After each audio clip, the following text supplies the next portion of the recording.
ఉసిరి మొక్క కూడా ఉపయోగపడుతుంది, ఉసిరి ఆకు ఉపయోగపడుతుంది, ఉసిరి చెట్టు బెరడు ఉపయోగపడుతుంది, అలాగే ఉసిరి చెట్టు కాయ ఉపయోగపడుతుంది. ఇక్కడ సి విటమిన్ అంటే అనగానే మనకేం గుర్తొస్తుంది అంటే రోగ నిరోధక శక్తి అని గుర్తొస్తుంది కదా. సి విటమిన్ ఇచ్చేటువంటి చెట్లలో ఉసిరి ఒకటి. ఎలా ఇవ్వగలదు? నిమ్మరసం తాగితే కడుపులో మంట వస్తుంది, గ్యాస్ ట్రబుల్కి నిమ్మరసం కలిపేసుకుని తాగండి అని ఏదో చెప్తాం. అమ్మో నిమ్మరసం తాగితే ఇబ్బంది అవుతుందండి అట్లా అంటామా?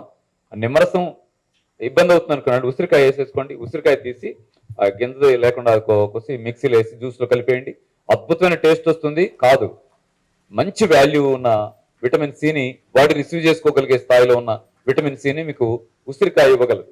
చిన్న మొక్కలు చెప్తాను, చాలా చిన్నవి, భలే విలువైనవి. కొంచెం వేస్తే మనం పెద్దగా ఎదురు చూడకుండానే పెరిగిపోయాయి. వాటిలో పుదీనా ఒకటి పెట్టుకోండి. పుదీనా మీరు ఎలాగో కూరల్లో వేసేటప్పుడు కాడలు తీసుకొని తెస్తారుగా, ఆ కాడల్నే కుండీలో కూర్చోండి చాలు. ఏరు లేవుగా అనుకోకండి, ఊరికే కూర్చోండి. ఉదయం సాయంత్రం నీళ్లు చల్లుతూ వారం రోజుల తర్వాత ఊరుకుంటే ఏమవుతుంది, ఇగురు రావడం మీరు చూస్తారు చిన్నగా. కూరల్లో వేసుకోడాక అవును వేసుకోడాకే, కానీ అది ఎంత అద్భుతం ఔషధం అంటే మీరు ఇంత దూరం ఇక్కడికి వచ్చి ఏమైనా చెప్తారా అని పైకి వస్తే ప్రతి ఒక్కరికి ఏ జబ్బున్నా సరే ఫస్ట్ జ్యూస్గా రాసిస్తుంది పుదీనా, కొత్తిమీర, తులసి ఆకుల జ్యూసే. నేను అంత అద్భుతంగా పనిచేస్తుంది పుదీనా, అంత అద్భుతంగా పనిచేస్తుంది కొత్తిమీర, అంత అద్భుతంగా పనిచేస్తుంది తులసి.